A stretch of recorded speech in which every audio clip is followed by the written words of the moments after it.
औज़ुबिल्लाहिमिनश्शैतानिर्रजीम बिस्मिल्लाहिर्रहमानिर्रहीम। आप देख रहे हैं सी साइंस ट्यूट्स का चैनल और मेरा नाम है जी विकास। आज आपके सामने एक नए लेक्चर के साथ हाज़िर हुआ हूँ और आज हम बेसिकली नेक्स्ट आप कह सकते हैं एक स्टेप सी लैंग्वेज के अंदर आगे बढ़ रहे हैं, जिसमें हम सी लैंग्वेज के अंदर जो बेसिक बुनियादी रूल्स हैं उनको कवर करेंगे। तो उनमें क्या क्या वेरिएबल्स होते हैं, कैसे इस्तेमाल किए जाते हैं, डिक्लेरेशन क्या होती है, इनिशियलाइजेशन, सारा ये हम आगे टॉपिक कवर करेंगे। तो आज का लेक्चर जो है बेसिकली जो हम स्टार्ट करने जा रहे हैं उसके अंदर हमारा जो टॉपिक है वो है जी आइडेंटिफायर क्या होता है, व्हाट इज़ एन आइडेंटिफायर। देखिए, जब भी आप सी का प्रोग्राम हो या कोई भी प्रोग्रामिंग लैंग्वेज होती है उसके अंदर आप आइडेंटिफायर्स का इस्तेमाल लाजमी करते हैं। आइडेंटिफायर्स जो होते हैं बेसिकली ये होते क्या हैं, ये क्यों इस्तेमाल किए जाते हैं, इनके लिए लिखने का कोई तरीक़ाकार होता है, कितनी इक़साम के होते हैं, आज हम इसको इंशाल्लाह इस वीडियो के अंदर कवर करेंगे। तो सबसे पहले आइडेंटिफायर है क्या, what is an identifier. Identifier is a name given two variable, constant और फंक्शन। आइडेंटिफायर दरअसल किसी भी वेरिएबल, किसी भी कांस्टेंट या किसी भी फंक्शन का नाम होता है।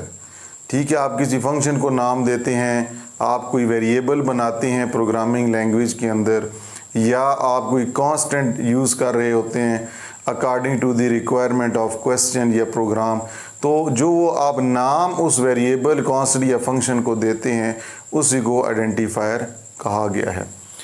आइडेंटिफायर जब भी लिखा जाता है तो आइडेंटिफायर जो होता है, एक बात आप जहन में बिठा लें, identifier should be descriptive to the topic और टू द पॉइंट और रेलेवेंट हो अकॉर्डिंग टू द क्वेश्चन या अकॉर्डिंग टू दी कह सकते हैं लॉजिक जो आप यूज़ करने जा रहे हैं उसके अंदर उस प्रोग्राम के जो चीज़ पूछी गई है उसके मुताबिक हो और शॉर्ट हो। बहुत बड़ा आइडेंटिफायर नहीं होना चाहिए नाम उसका, रेलेवेंट हो, डिस्क्रिप्टिव हो, टू द पॉइंट हो और छोटा हो। ज़्यादा बड़ा नाम नहीं यूज़ करना चाहिए।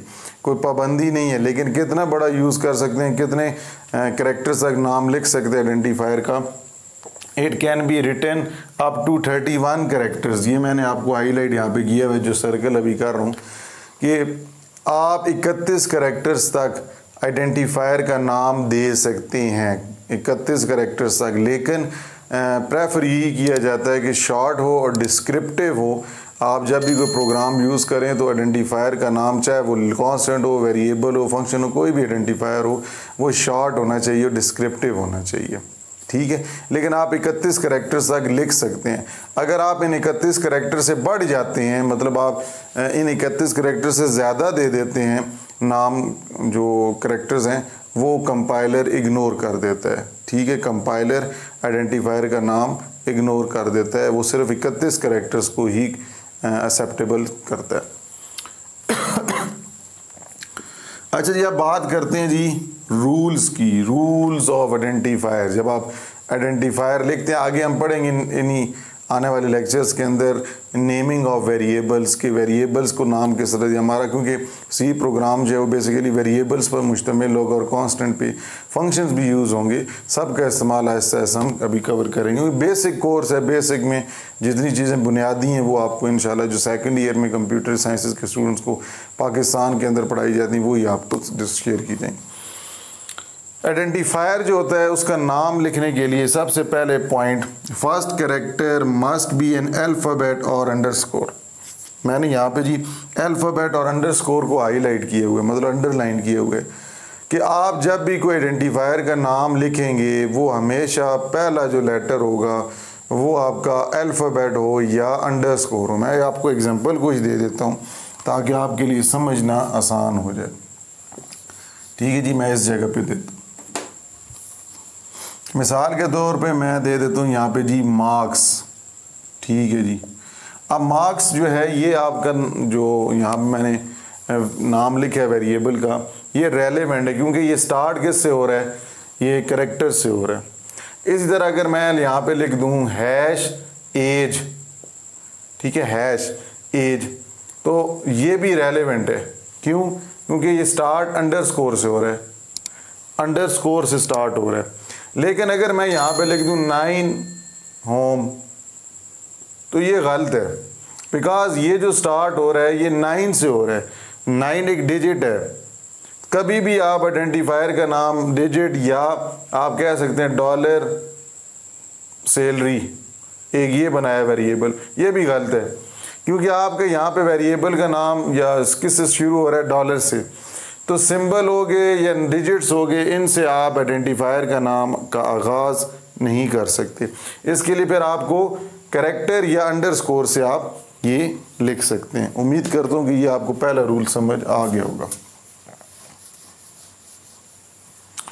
अच्छा जी, नेक्स्ट वो कह रहे हैं reserve words can not be use as an identifier. Next हमारा टॉपिक आएगा कि रिजर्व वर्ड्स क्या होते हैं। बेसिकली रिजर्व वर्ड्स को हम की वर्ड्स भी कहते हैं। की वर्ड्स वो लफ्ज़ होते हैं जिनका मकसद या जिनका इस्तेमाल पहले से प्रोग्रामिंग लैंग्वेज में उनका इस्तेमाल बताया गया होता है। हमने उनको इस्तेमाल करना होता है क्योंकि जो उनका सिंटैक्स होता है वो पहले से बताया होता है। इस रूल जो प्रोग्रामिंग लैंग्वेजेस के सी के होंगे उसके अंदर पहले से उसका इस्तेमाल बताया होगा। हम अपनी रिक्वायरमेंट के मुताबिक उसको इस्तेमाल करेंगे।